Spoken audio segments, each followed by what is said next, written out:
What up? It's Ben. I'm on the road to a little fruity get-together tonight with the two-man here. And I was just had a major kind of epiphany, an idea I wanted to share with you guys. And it's almost so profound that it's like I need to write a book about it. And it's going to be a lot of work, but I think this is fundamentally a very important thing. Anyway, I'm just babbling, introducing it to you, wasting 35 seconds of your time. Here's my thoughts. As you know, we live in very trying times. We live in very unhealthy, sick times, where people have gone about contracting a whole new series of diseases and maladies that were once considered the diseases of kings. And instead of the plagues and pestilences of poverty, we are now faced with the diseases of affluence. So instead of the plague and pneumonia and cholera, we are now faced with things like heart attacks, strokes, diabetes, constrictive pulmonary disease, constrictive obstructive cardiopulmonary, what is it? COPD. Anyway, these are the diseases of affluence, and we continue to suffer. America as a nation spends more on healthcare than any other nation, yet we are one of the least healthy. And we continue to go down this road thinking if we just throw more money at, biomedical research to come up with more drugs, somehow we're going to, dig ourselves out of this problem, which is, I used to buy into that paradigm 100%. I have a big background in biotechnology and things like that. I originally went to college to study bioinformatics, so I'm not going to knock that too much because I understand that that's the way we've been doing things for a long time, and people just really want to believe it's going to work. That somehow if we just come out with this new drug, we can cure cancer, we can finally find a pill that stops heart disease or whatever. And we really think that we're somehow smarter than nature. Which is, really ironic because since we are a subset of nature, there's really no way that we can ever, outsmart it. It's been around much longer than we have. It's a lot smarter than we are. So we have this medical paradigm that if you're sick, you got to take drugs. But if you're well, don't take drugs because they'll make you sick. Fair enough, right? Somehow the drugs know whether you're well or if you're sick. And we have this whole system of research based upon this gold standard of something called the Randomized Clinical Trial, where you have a double-blind study where large numbers of people are getting this one therapy, which is usually a drug, and another group is getting some sort of sham or fake or sugar pill, as they say. And you set it up so that the people who are providing the therapy to the patients don't know whether they're giving them the real thing or the sham, and the people getting the therapy don't know whether they're getting the real thing or the sham. And this is a very controlled and concise way to evaluate whether a therapy works, whether it works well in certain ways and it is a disaster in other ways. And so I want to talk about why this is so fundamentally important that we understand this and we reevaluate and look at new methods for evaluating the validity of therapies. Because this system works great for evaluating the ability of a drug to do its job. Now, granted, we misuse it in lots of ways. A drug company can do any number of clinical trials. Any number. They can do 100 clinical trials. As long as they have 2 trials that show that there is a positive effect, that's the only trials they need to submit to the FDA. The other 98 trials, they can just, file in a back room somewhere and nothing to see here, move along. That sucks. That's a whole nother problem. But here's the problem. You want something like to show that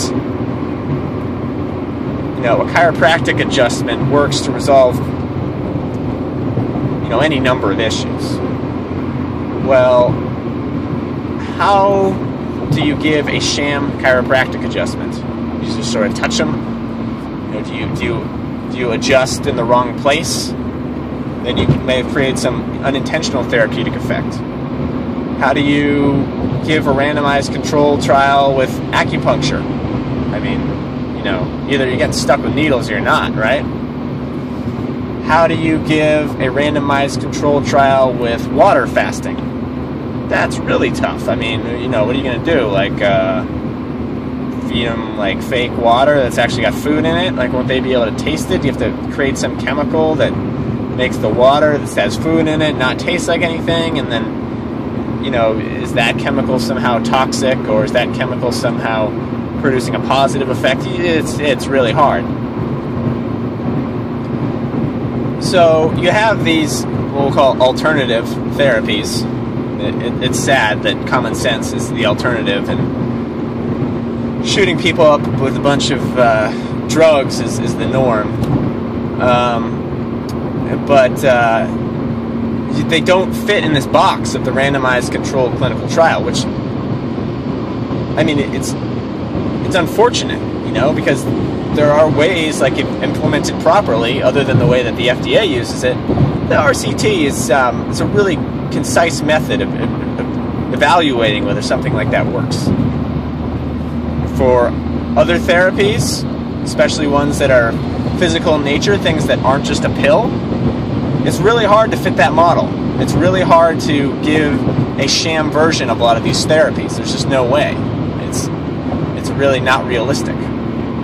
So that causes, the hierarchy of the mainstream health and medical communities to go, oh, well, there's no randomized controlled clinical trials for this. Oh, the China study, well, there's no RCTs for that. I mean, the Mediterranean diet, we did studies for, so that must be valid. But your whole plant-based whole food diet, your raw food diet, no, there's no RCTs for that, because no one was giving money to Susan G. Komen breast cancer, and then it got funneled off to some biotech company, and they had the millions or billions of dollars. No, there isn't that. I don't even want to look. I'm going to bury my head in the sand and plug my head in the ears. No, there's no RCTs. And so that's unfortunate that, like, there's hundreds or not thousands of case histories on water fasting, but no one wants to see it because A, it doesn't make money, and B, it's not a randomized controlled clinical trial. It's just a case study. It's like this one person had, systemic lupus erythematosus, and they fasted on water for 32 days and started eating fruits and vegetables afterwards, and now they don't have the symptoms anymore. And you can't make a drug out of that, and you can't, compare it against somebody who did a very similar thing but slightly different, received a sham therapy and didn't. It's like you either got well or you didn't get well. I mean, these people got well. It's not like, oh, people randomly out there just, go to work at a job they hate and, in a relationship with a person who doesn't make them happy and eating food that makes them feel like crap for 32 days, and all of a sudden the systematic lupus erythematosus spontaneously remits. Like, I haven't seen that in the literature. But hey, if you don't have an RCT, what you're doing isn't valid. And so I think what I'm trying to get at is that we've somehow got to make a paradigm shift away from this RCT. We've got to come up with some new way of agreeing on a method of validation for these therapies that is not a randomized clinical control trial, because it's like putting a square peg in a round hole. It's just not going to work. And it's really easy for the mainstream community to just kind of tilt their noses up at anything that doesn't follow. Well, we've got RCTs, we've got millions of dollars of research that went into this, and you know, yours is just a case report of some guy who like sat in bed for 30 days. So I don't know what it's going to be. I don't know the answer, but I know that we need it. And this could, you know, now that I'm thinking about it, could be one of the just like fundamental, I don't know,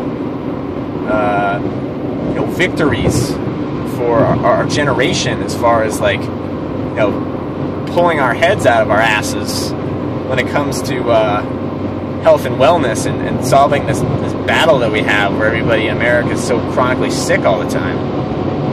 So I don't know what the answer is, and I don't want to come off as too anti-medical. I know I probably do, because I am a little bit. I have that bias. And I don't think randomized controlled trials are a bad thing.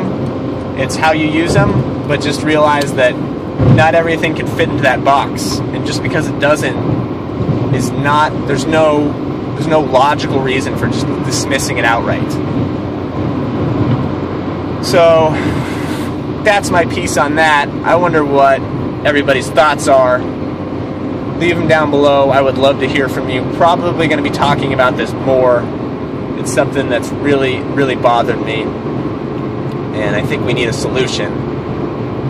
And let's face it, it's a lot easier to just throw our hands up in the air and go, oh, we can't do a randomized clinical trial. I'm not going to pay attention, rather than like actually do the mental heavy lifting to figure out like this is a serious problem, you know, like we are discounting a lot of good information and good therapies that could be potentially useful that we aren't putting the research dollars towards because it's just simply inconvenient and it doesn't fit into this box. But, you know, it's going to get to a point where, like, the healthcare system we have now is just going to collapse. And I hope that the world economies are not going to collapse with it. That would suck.